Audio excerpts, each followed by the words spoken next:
Health Report. He currently co-chairs the Inter-Academy Partnerships Working Group on Climate Change and Health, and is also co-chairing the Lancet Pathfinder Commission on Health in the Zero Carbon Economy.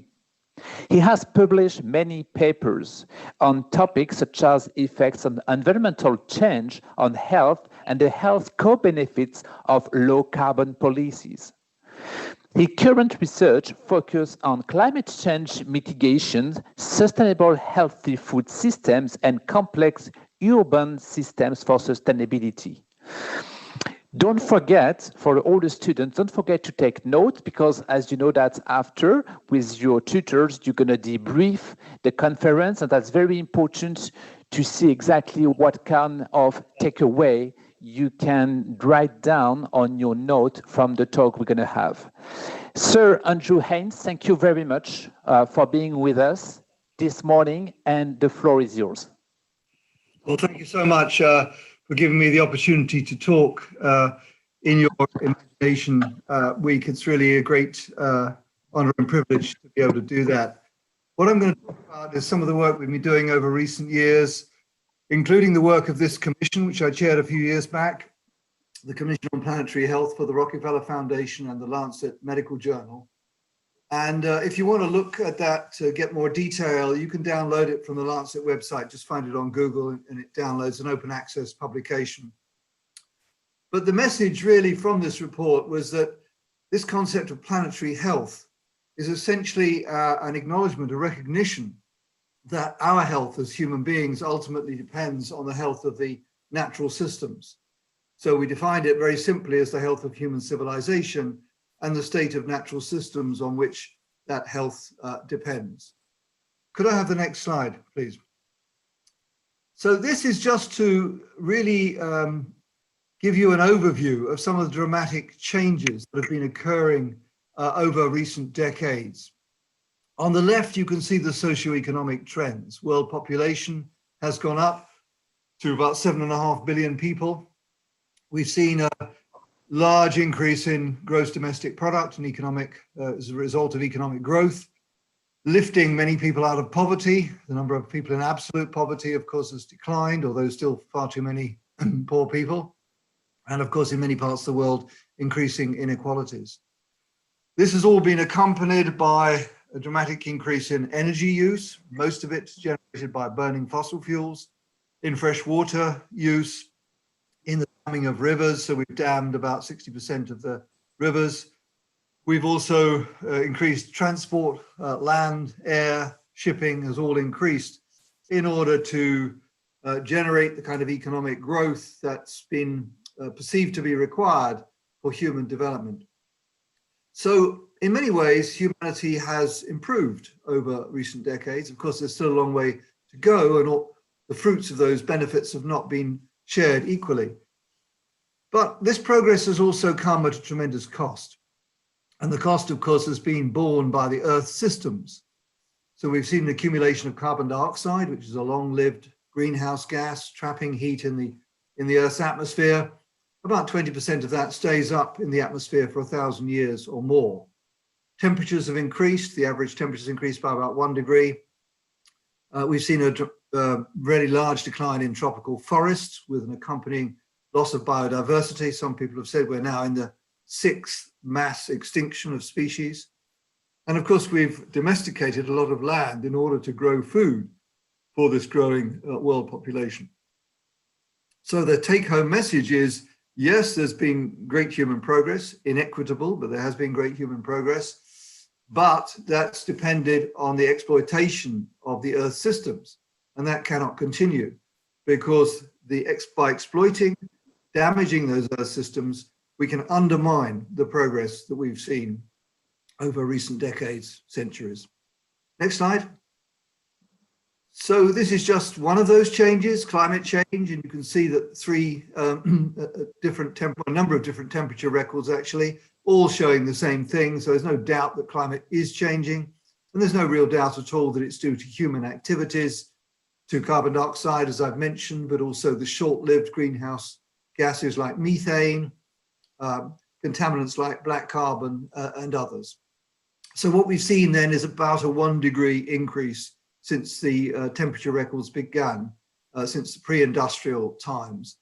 That's been higher over land than over the oceans, because the oceans help to cool the temperature, but that's a global average shown in this graph. And you can see that there are fluctuations, as you would expect. There are periods when the temperature doesn't increase so much, around the Second World War, for example, and then there are times when it really takes off quite dramatically, and we're in that phase now, when many of the hottest years on record have occurred within the last 10 years or so. So next slide, please. This just shows you some of the risks associated with climate change. So as the global temperature increases, you get increasing risks, as shown on this slide, a whole diversity of risks. Ecosystems can't change fast enough to keep pace with the temperature change. Extreme weather events increase, like floods, storms, droughts. There's the potential for ice sheet collapse. Coral reefs die off. And of course, the Arctic region is suffering more than most, because this warming, this heating is not a uniform process. As I've said, it's more over the land than the oceans, but it's also increased closer to the North Pole. So you can see on the left side of this slide, you can see how temperatures are increasing in the Northern Hemisphere, particularly as a result of climate change. And we're seeing dramatic changes, of course, in the Arctic region. And this is bringing many other consequences with it, of course, including effects on health, on crops, on coastal flooding, and a range of other outcomes. Next slide, please. So where are we headed? Well, this slide gives you really two futures. The bottom line, the sort of purpley blue line, is what would happen if we could really cut greenhouse gas emissions quickly. The top line is what will happen if we just let greenhouse gas emissions continue to increase. And that will take us to about a 4-degree heating compared with pre-industrial times by the end of the century. So that would be a rate of heating that humanity, indeed the planet, really has never experienced. It's really very far outside any of the natural variability of the climate. And the bottom line shows you that we can still keep within 2 degrees, which is what was aimed for in the Paris Climate Agreement, of course, was 2 degrees, and if possible, 1.5 degrees. Well, we're already just over 1. It's going to be almost impossible to keep to 1.5. So where are we heading now? We're somewhere between these two lines. So if all the commitments included in the Paris Agreement are implemented, then we will have a temperature increase of around about 3.2 degrees by the end of the century, something like that. So that's, again, far outside our comfort zone and far above what the Paris Agreement was really focused on. And so that puts, obviously, us and future generations at great increased risk. Next slide. But of course, it's not just climate change. Climate change is just one of these changes that I've talked about earlier. Johan Rockström and Will Stephan and colleagues have advanced this idea, this theory, that there are planetary boundaries. So we live on a small planet, and there are certain boundaries within which we have to live in order to safeguard the future of humanity. And if we go outside those boundaries, then we put ourselves at increased risk. And this slide just summarizes some of those boundaries. Some of them are a bit controversial still, but some of them I think are pretty well established. I've mentioned biosphere. We're seeing a dramatic decline in biodiversity, as I've said, 100-fold greater, probably 1,000-fold greater actually than pre-human times. Climate change I already mentioned. We're pushing up against the climate boundary, as you can see from the slide. Phosphorus and nitrogen, we're putting far too much phosphorus and nitrogen into the environment in order to grow food, often very inefficiently for the growing world population. And of course, we're seeing transformation of land systems to grow more food. Deforestation is proceeding, particularly in places like the Amazon and so on, at a very rapid speed. So there are many reasons why we should be concerned about the trends in these natural systems, which are summarized in this slide. And this just emphasizes the fact that there are finite limits within which our human civilization has to live and to flourish. And the crucial thing now is to find policies which will keep us within these planetary boundaries in a safe way. Next slide, please. So this next slide just summarizes the potential impacts of one of these changes, that's climate change, on human health. And of course, each of these changes I've mentioned in the previous, or shown on the previous slide, could have a range of direct and indirect effects on health, some of them better understood than others. So this is the climate change summary. And what you can see is that through these different mechanisms, rising temperatures, increasing carbon dioxide levels, extreme weather, rising sea levels, because as you heat the oceans, of course, they rise, can cause a whole range of health effects. How bad these health effects are will depend on how we respond, whether we're able to cut greenhouse gas emissions, to keep within the 2-degree boundary that we should keep within, and whether we're able to support and sustain particularly the poorest and most vulnerable members of our society. Here are the various impacts. I won't go through them all, but you can see there's a very diverse range of effects of climate change on health, ranging from the familiar infectious diseases like dengue and others, where the changing mosquito vector distributions can change the distribution of these diseases, to the heat-related illness. That's obvious. As you heat the atmosphere, you get more heat-related illness, death rates, particularly amongst the elderly, increase.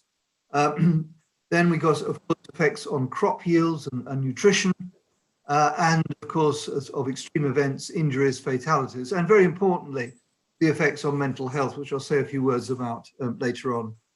And then there's a category in the lower part of the slide, which is much more difficult to quantify, but likely to be very important, which is about forced migration, civil conflict, and these range of indirect social and economic effects. How many people will die? Well, it depends on the decisions that we make. It depends how well we can adapt. There will be limits to adaptation, of course. Many populations, if you live on a small island, you can't adapt so easily. If you live in a coastal region, you can't adapt so easily. And it depends how quickly we can reduce greenhouse gas emissions. Next slide, please. So this is just to illustrate one of the effects on heat, labor productivity. So on the left side, you see how increasing heat has decreased global physical labor capacity.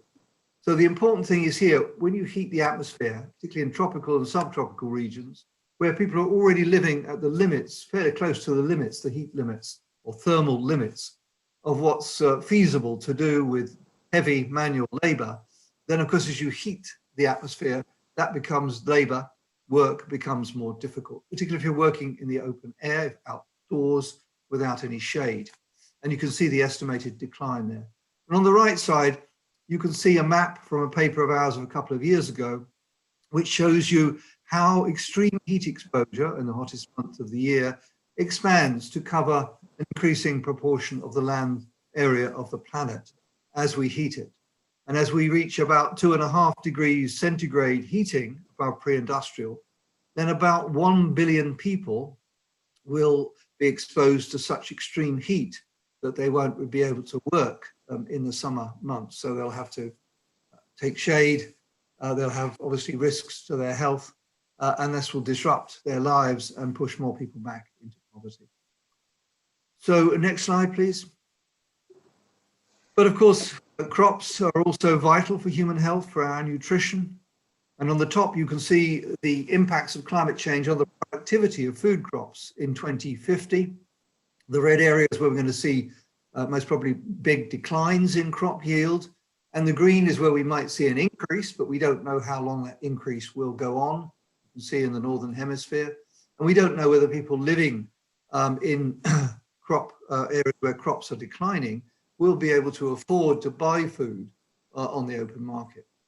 And at the bottom, you see the global hunger index, and you see that there's quite a big overlap between those countries that are currently experiencing hunger and those which are going to suffer increasing declines in crops with climate change. So that's going to increase the concerns about undernutrition. Next slide.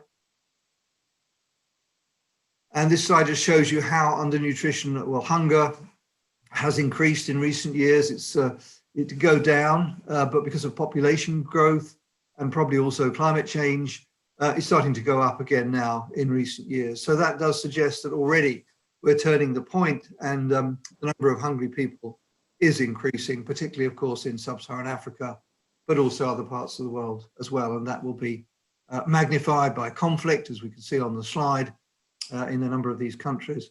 But also, of course, COVID is proving a major challenge to food supply distribution systems. Next slide. And so this isn't just the effects of climate, there's also the effects on nutrition of carbon dioxide. So when you put lots of carbon dioxide into the atmosphere, it stimulates the growth of crops. Some people have said that's a good thing, but they don't take into account the fact that these crops do grow slightly more when you put more CO2 in the atmosphere, but the level of nutrients in those crops declines. And the slide shows you that that declining level of nutrients. So some of these nutrients are quite important for human health. So Fe is iron, of course. Zn is zinc. Both iron and zinc, of course, very important for human health. And many people suffer micronutrient deficiencies. So this carbon dioxide fertilization effect could actually increase undernutrition, even if it somewhat stimulates crop growth. And there's a lot of debate as to how long that will go on. Next slide, please. And this also shows us about fruit and vegetables, because most of the work's been done on staple crops, like the grains and rice and so on. But actually, from a health point of view, fruit and vegetables, legumes, nuts, seeds, they're all very important for human health. And they reduce the risk of many of the common non-communicable diseases like heart disease, some types of cancer and so on. And you can see from some work that we've been doing that these environmental changes, decreasing fresh water availability, increasing temperature, increasing salination, all reduce the yields of these crops. CO2 may increase it somewhat, but as we've already said, the level of nutrients is likely to be lower. So overall, negative effects on fruit and vegetables, legumes and others, nuts, which will also have an impact on human health. Next slide. But the food system also has a big impact on the environment. So this slide just summarizes some of the effects of the food that we eat on the environment. Now, most greenhouse gases, of course, come from the burning of fossil fuels, but food systems are also an important driver of greenhouse gas emissions.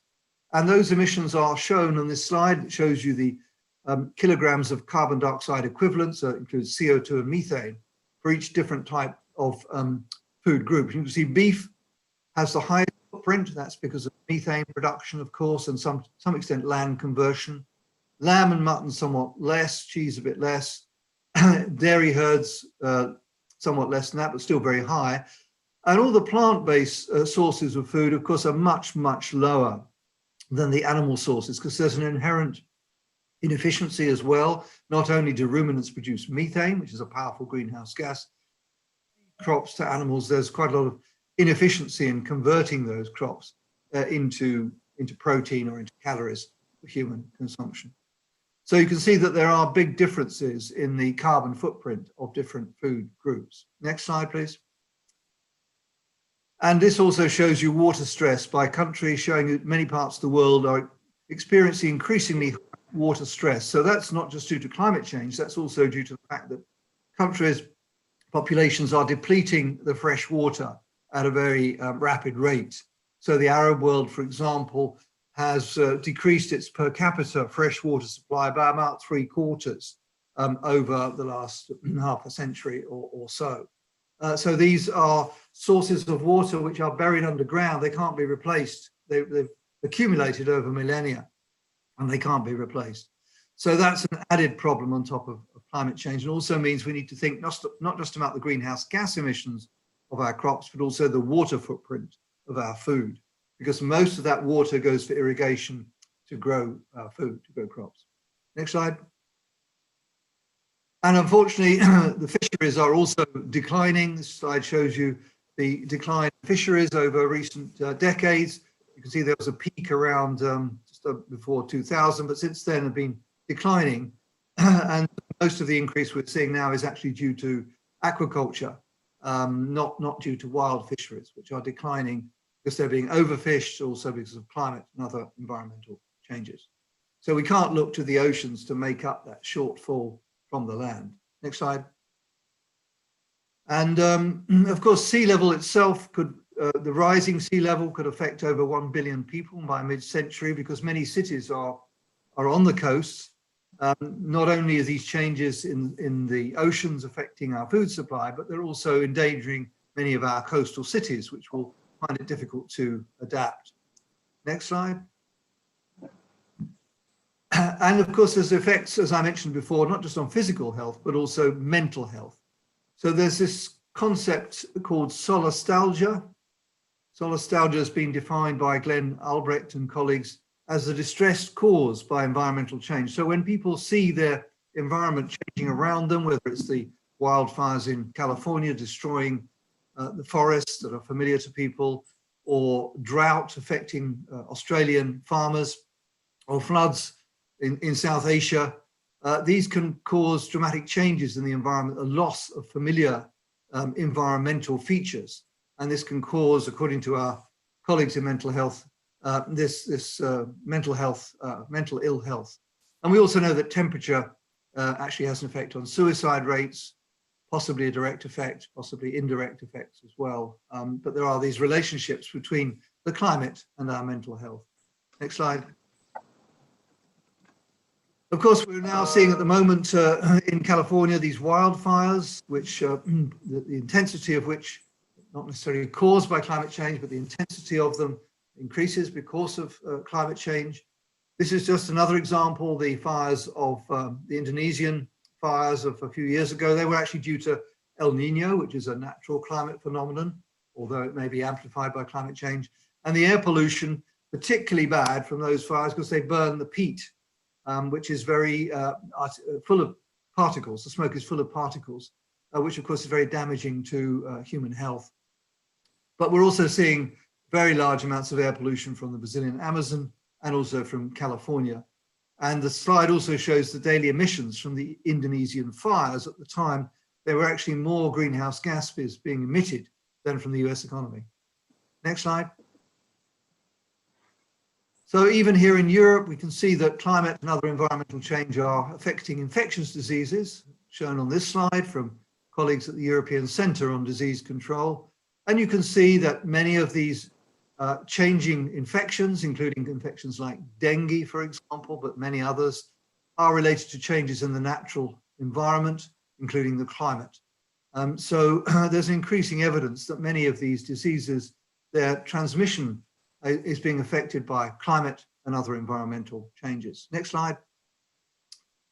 So we're becoming increasingly aware that many of the changes in land use due to our desire to grow more food, changes in the food industry are driving some of these recently emerging infectious diseases in humans from wildlife. Of course, we know that COVID probably came from bats, of our relationship with nature.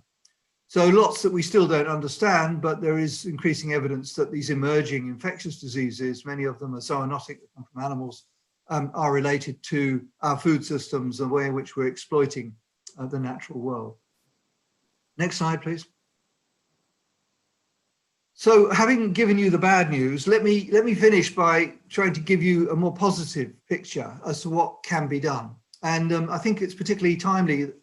The theme really of your studies are about imagination, because in the Planetary Health Commission, we identified three broad challenges. First of all was the imagination challenge, or conceptual challenge.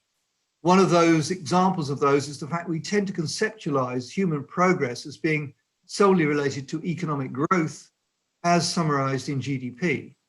And most politicians focus on GDP growth as their main focus of their policy.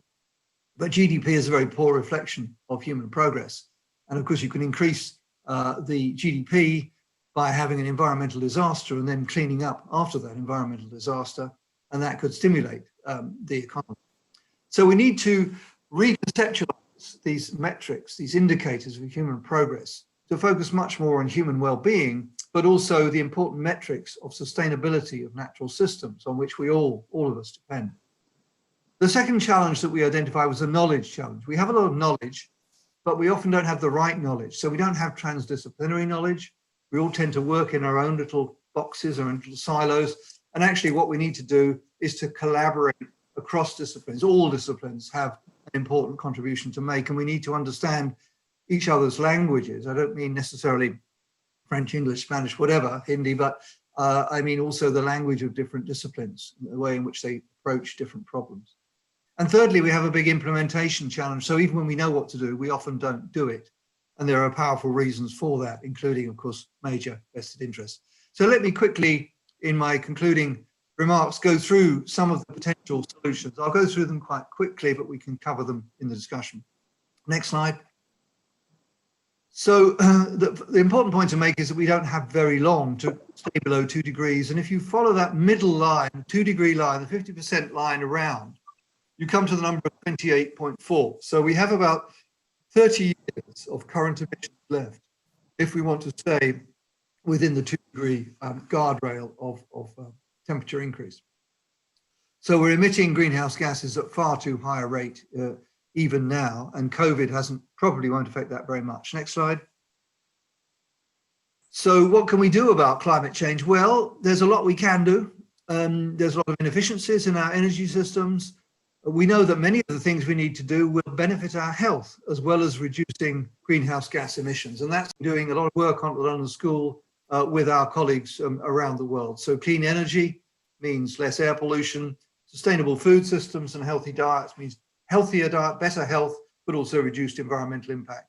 And sustainable transport systems can also improve human health through greater physical activity. Next slide. So this just shows you what's been happening with COVID. And you can see that fossil fuel CO2 emissions did drop quite dramatically, particularly in April, but they're bouncing back very quickly as lockdowns are reduced. And of course, because much of our economy is powered by fossil fuels. So we can't look to COVID to reduce our emissions. In the long term, a recent paper has shown those emission reductions will have virtually no effect on global temperature. And so we actually, when we're coming out of COVID, we need to put in place policies that will reduce greenhouse gas emissions, secure health, reduce greenhouse gas emissions, improve equity, as well as stimulating the economy. Next slide, please. And there's a lot of public support for this. Recent opinion polls, this is the Ipsos polls of nearly 30,000 adults, actually done in April, but it showed that a high proportion of the public support the idea of a low carbon economic recovery. In France, it's over 60%, UK, it's nearly 60%, even in the US, it's nearly 60%. So a lot of support for a climate friendly and presumably healthy as well economic recovery. Next slide. But unfortunately, that's not really happening. Most of the investments are just investments into industries which require fossil fuels for their functioning. We know that fossil fuel subsidies are about 400 billion annually worldwide. They exceed the subsidies for renewables. Only about 13% of emissions are covered by carbon pricing. But clean energy prices are generally quite competitive. So the auction price for solar photovoltaic is lower than the marginal operating cost of coal-fired plants. The concern is, of course, that we're seeing very low oil prices. And so where you have extremely low oil prices, then it does become more difficult to compete, particularly if the subsidies continue. We also know that setting prices at fully efficient levels would lower carbon CO2 emissions by about 30% and reduce fossil fuel air pollution deaths. So we need to avoid bailouts of different industries that could be damaging for health and the environment. Some countries are doing that, but a recent analysis suggests only 4% of the stimulus funds are actually low carbon or green investments. About 4% are active investments in fossil fuels, and the others are just investments in business as usual, which is largely fossil fuel powered. Next slide. So lots we can do as companies recapitalize. You need to include not just the economic criteria, but also integrating environmental and health criteria. And as I've mentioned, many of the investment packages up to now don't fulfill those criteria. So a lot of firms will need an equity injection, and this could be an opportunity to redirect them down to a zero carbon economic trajectory. At the moment, I don't think it's likely that that will happen to a sufficient degree, but it's something we should continue to strive for. Next slide. This just shows you the benefits of putting more money into decarbonizing the economy. So it's a paper last year from colleagues in the Max Planck in Germany, and it's a map of air pollution reductions in deaths. At the top is what would happen if we could take out all the fossil fuels from the world economy. The dark brown is where you get the big health benefits, and you can see over China, India, Europe, United States, because we burn a lot of fossil fuels, you would get big reductions in fossil fuel related air pollution deaths if we decarbonize the economy. So that's an added motivation to do so, not just protect the climate, but also to reduce air pollution deaths. And the bottom part of the slide is other sources of pollution, which I won't go into. Next slide. So, of course, the future of planetary health will depend considerably on cities. They're the engines of economic growth and economic activity, probably about 80% of it or so, and 3/4 of the global energy-related greenhouse gas emissions. On the left, you have Atlanta in Georgia in the US. On the right, Barcelona.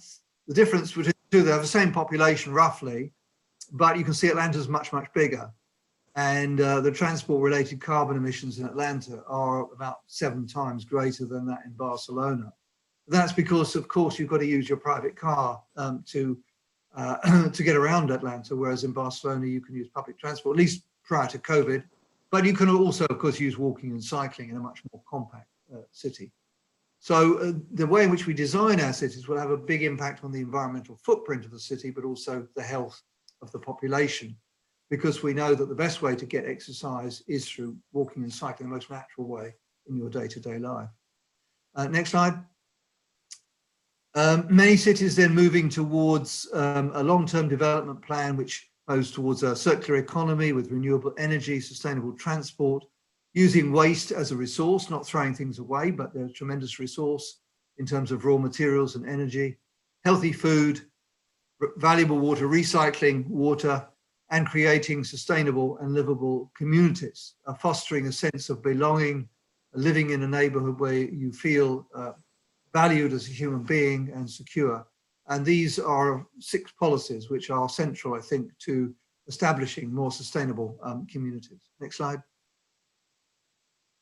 We can see that sustainable mobility trends are scaling up. We don't know what effect COVID will have on that. It's going to be a bit of a blow to public transport for the next couple of years, but hopefully when we get a vaccine, everything will return back to the pre-COVID normality, and there'll be an expansion of public transport.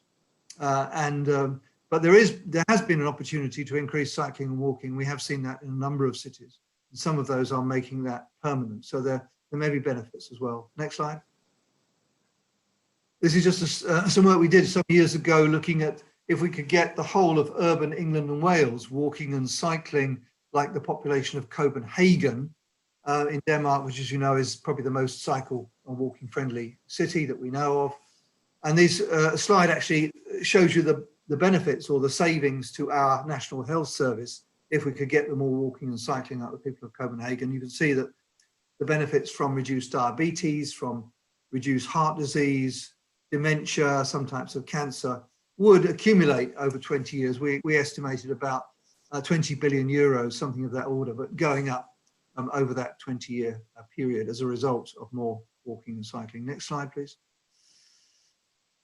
And of course, the effect of green space is also a positive one. Many physical and emotional benefits from exposure to green space, and the slide illustrates some of those. I don't know if you can see the right side of the slide, but what it shows you is that exposure to green space reduces our displeasurable moods, reduces anxiety and anger, and increases pleasurable moods. So there are mental health and physical health benefits. Next slide. And also planting trees can be beneficial to health, depending on which trees we plant, whether they're allergenic or not.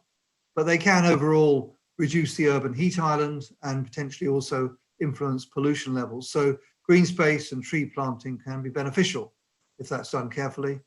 Next slide. And housing as well. Don't have time to go into detail, but we've done quite a lot of work on healthy and sustainable housing, including the benefits of retrofitting the old housing stock. We have a lot of obsolete housing stock. I live in one myself in the UK, but if we were able to retrofit those to make them more efficient better ventilation, but better insulation as well, then we could save large numbers of deaths per year from indoor air pollution, from cold, as well as saving a large amount of greenhouse gases. And the picture just shows you the difference between a thermal imaging camera of a modernized house and an unmodernized house. Next slide, please. And then the food system itself, dietary change. A lot can be done by reducing food waste and food loss. About 30% of the world's land is used to produce food that's never eaten. And by promoting healthy, sustainable diets, particularly eating more fruit, vegetables, nuts and seeds, less animal-based products, particularly those related to ruminants, of course, like cattle and so on. Next slide. And this diet has been advanced by the Lancet Eat Planetary Health Commission. It's not the one that I chair, but another one that should come more recently. And they propose this diet, which if it were adopted globally, could by the middle of the century be preventing perhaps 10 million premature deaths a year. It's around 20% of adult deaths a year, according to their calculations, maybe a bit optimistic. But they proposed this diet, which was more fruit and vegetable, as I suggested, more whole grain carbohydrates. They suggested animal source protein should be a very small part of the diet, dairy as well.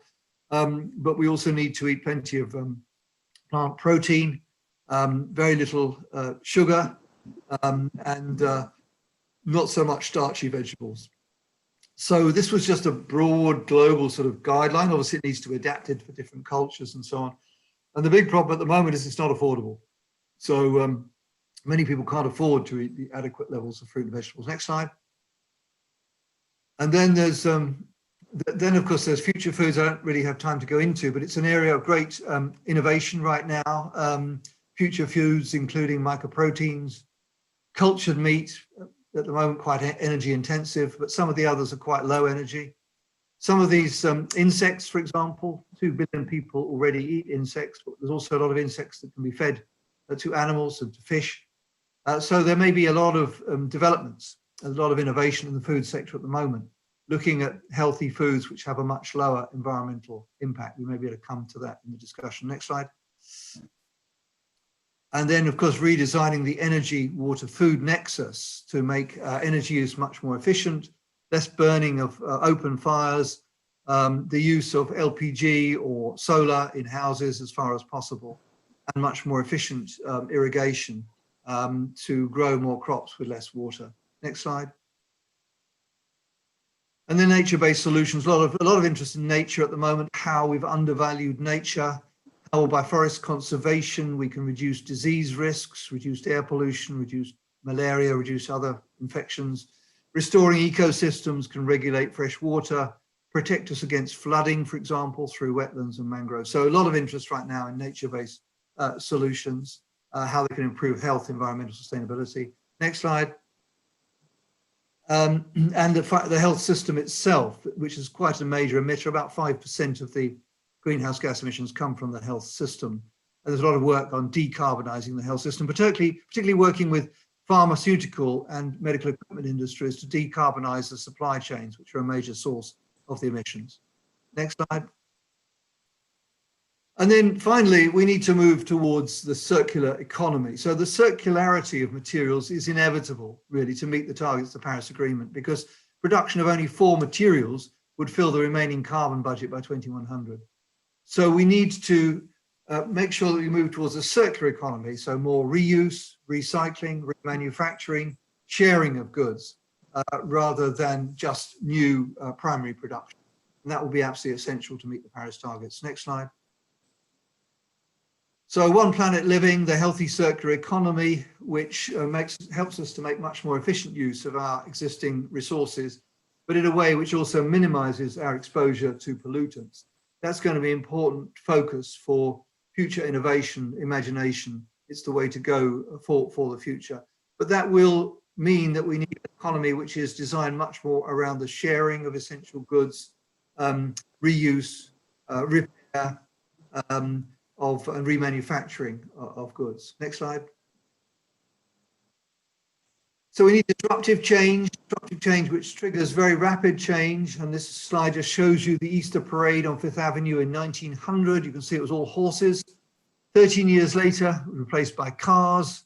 Cars are now part of the problem, of course, because they're also emitting so many fossil fuels. So we need another disruption, a planetary health disruption, illustrated by this image on the right here, which will take us, transform our economy towards a zero carbon economy within a period of relatively few years. And we can debate how we can achieve that. Next slide. So finally, in conclusion, why aren't we moving more quickly? Well, there are a number of barriers to policy change. There are major vested interests. There's this very interesting book, Merchants of Doubt, which I recommend to you, which shows us how vested interests have been blocking progress, particularly in the US for many years. They've been funding so-called think tanks that put out climate change denial. They try to obscure the truth on a whole range of issues, including on the harms done by tobacco and so on. So these vested interests are creating a lot of misinformation, and they are partly, largely probably responsible for some of the political polarization of climate change in countries like the US. We have divided public opinion and perception that change is expensive and difficult. And so against that background, the good news message that a low carbon economy would improve health in the near term and can also stimulate innovation and new types of economic initiatives, I think is a welcome one and one that needs to be emphasized. Next slide. So let me conclude then just by saying, well, solutions do lie within reach. I mean, there's a lot we can do with the imagination, and you're talking about this, I know in your course, which is great. We said they should be based on the redefinition of prosperity, to focus on the enhancement of life and the delivery of improved health for all, together with respect for the integrity of natural systems that we've tended to take for granted. I've run out of time, so I'm going to stop there. But thank you very much for listening. Thank you. Thank you, Sir Andrew Haines. Fortunately, we cannot give you a big hand from everybody. I will do just on behalf of the students. Thank you very much. I received a lot of questions, actually, because we have a WhatsApp group with all the students. I would say we have three different type of questions. We have a question related to COVID-19 and to what extent actually it could have some any relation or not between climate change and new virus. And to what, because it's not on the slide, you know, the slide you mentioned that some healthcare issue we can have since we're going to have so many climate change, but it didn't mention, this slide didn't mention virus or new virus. To what extent we can have so many new virus due to the climate change?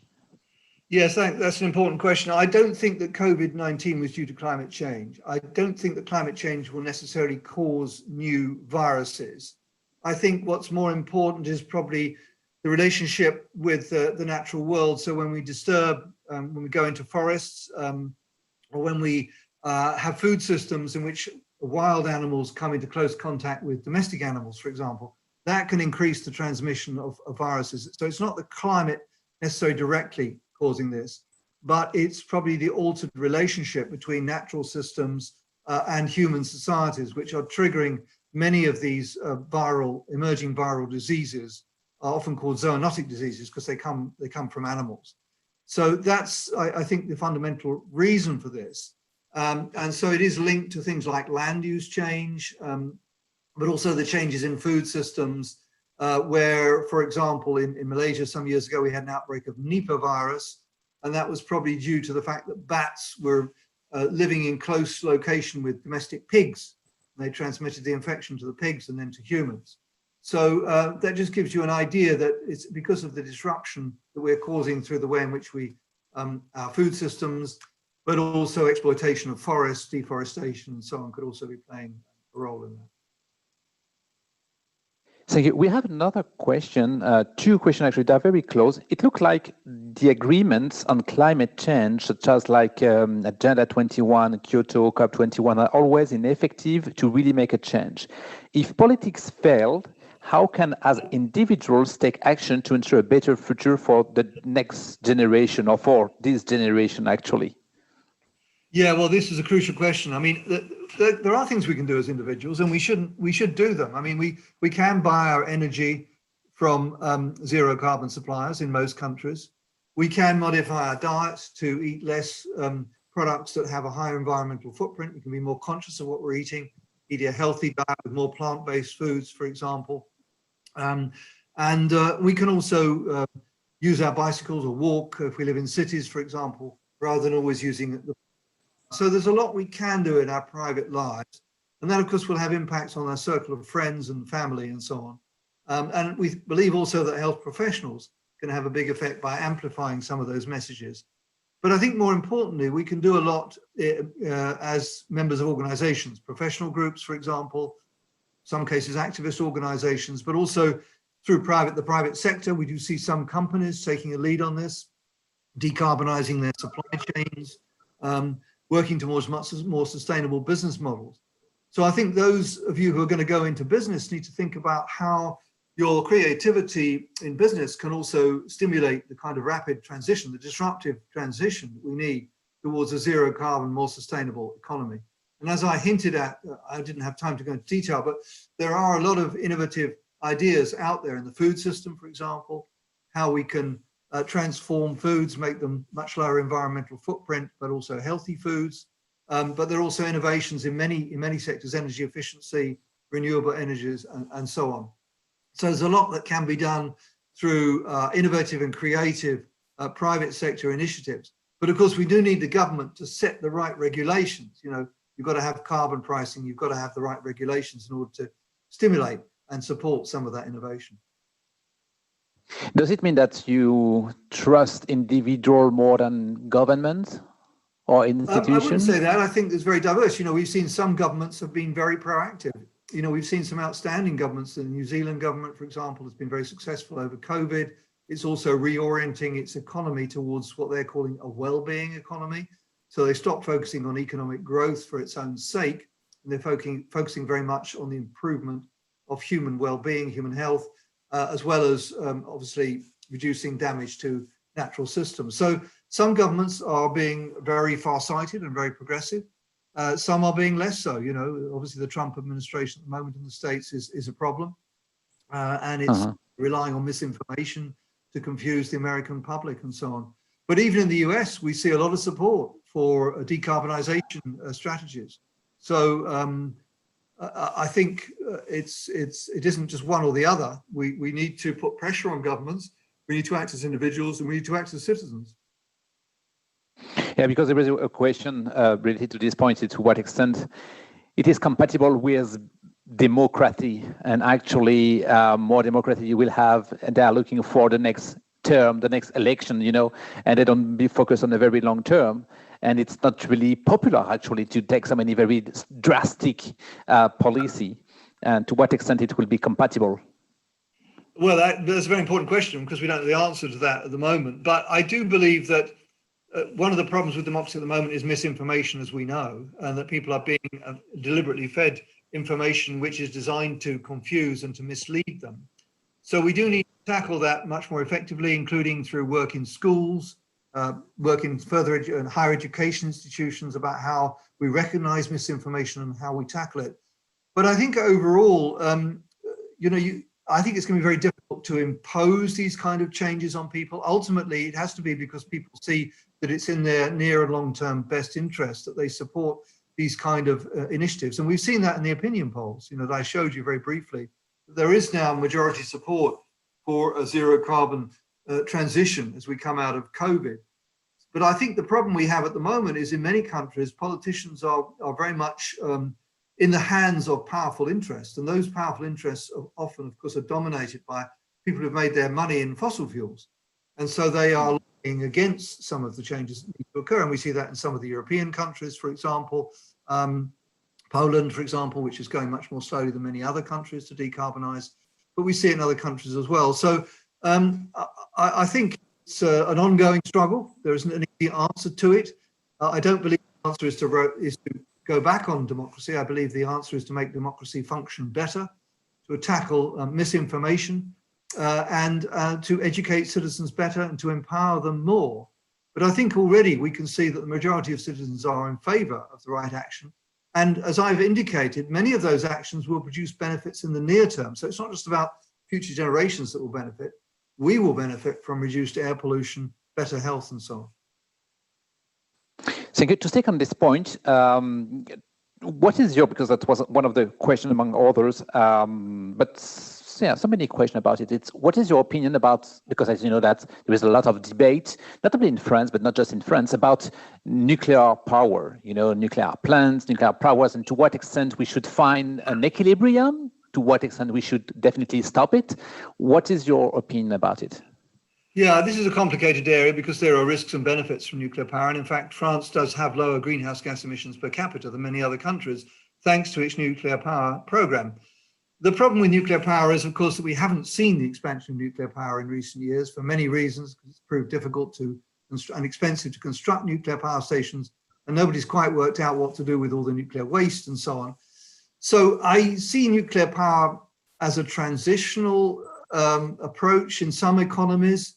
But if you look overall, the way we have to go is using renewable energy, because we know that there's plenty of energy out there, solar energy, wind energy, but we're not exploiting it sufficiently.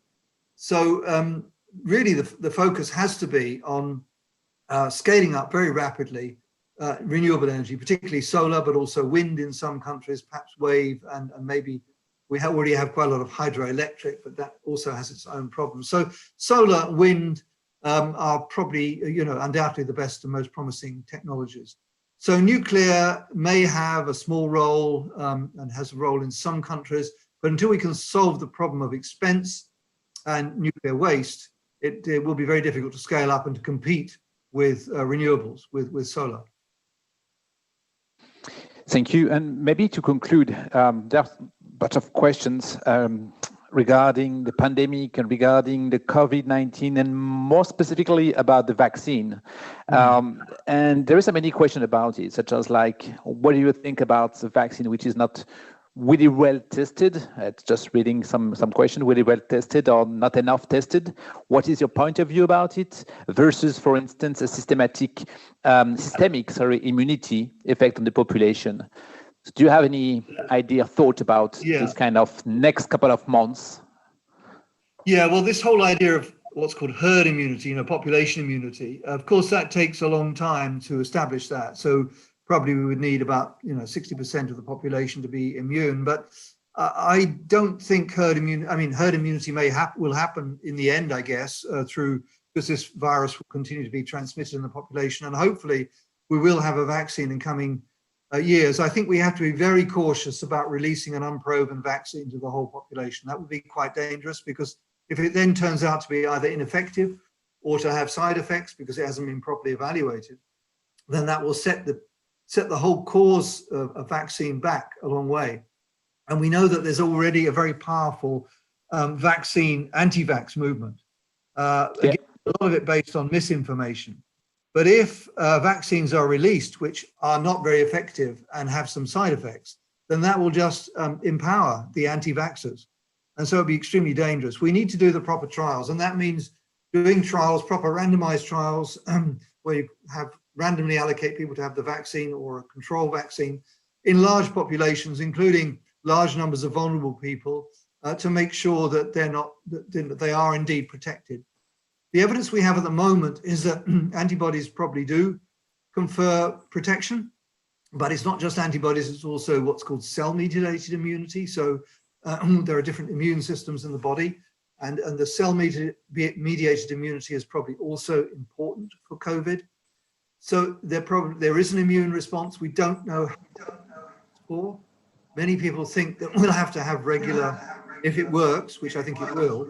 If it does, then we'll have to have regular immunization, perhaps once a year or whatever. We don't know. It's possible there will be separate strains, just like there are with flu. So every year, many of us have an annual influenza injection, and that changes from year to year because the different strains change from year to year. So it's quite possible that COVID will be something like that. We'll need to have annual or regular vaccinations. But it's really important that the studies are done properly and not released prematurely for political reasons, like Trump is threatening to do in the US, for example, which I think could be very damaging. Thank you very much, Professor Andrew Haines. That was again a great honor, great privilege to welcome you. Thank you very much. Lots of inspiration for our students. Now the students will work on their side with their tutors. Just a message for the students, you have to be on your Zoom link with your tutors at precisely 10:15. So 10:15 you need to be connected with your tutor Zoom link. Thank you again, Sir Andrew Haines. That was a great pleasure to listening your thought about it. Take care of you, and I hope to see you physically within the next couple of months. Thank you very much. Thank you. Bye-bye. Thanks.